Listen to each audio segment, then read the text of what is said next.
This video will be centered around Tier 2 funding requests for contractual services. It is important to understand that a contractual service is anything that a vendor charges their time to do for you.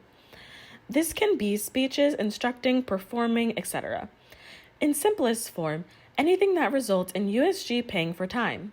Contractual services do not always need to be tied to an event, but usually are.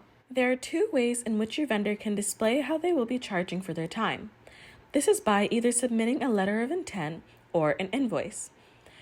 It is important to note that a letter of intent will also require a resume or biography attached to it.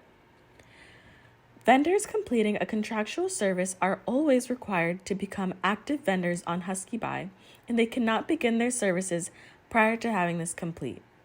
Your vendors must also be okay with receiving a purchase order, which is a promise to pay, as a form of payment for their services until their service is complete. We cannot pay your vendor until the event has passed and they send you a finalized invoice for their services, which you confirm to be true and accurate to the events that occurred. Without this, we cannot pay. The longer you take to provide us with this, the longer the payment process becomes. After we receive a finalized invoice, it can still take 4 to 7 weeks for your vendor to receive payment due to the fact that other department sends out the check. A common mistake to avoid when completing a request containing a contractual service is using the wrong date of purchase. This should be when the services are expected to begin, not when your vendor expects to be paid.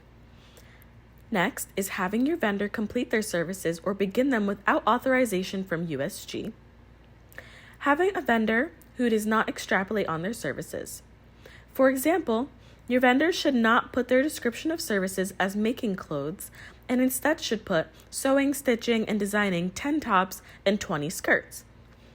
This is especially important if your vendor is requesting that we pay a flat fee. Lastly, it is imperative that you are using vendors who agree to have themselves set up in Husky Buy. Here I have two examples, one being a letter of intent and an invoice.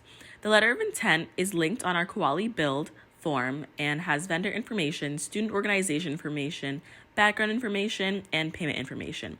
Mainly for the payment information, we need to make sure that the dates of service are not prior to the 6 weeks that you submitted the request.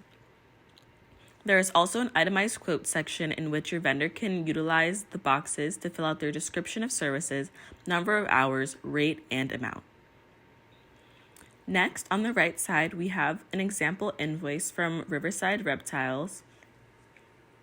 And as you can see, the invoice section is similar to the itemized quote section that we provide on the letter of intent, yet an invoice will have where to mail the payments to and who to make the check payable to. It is important to note that this should still be itemized.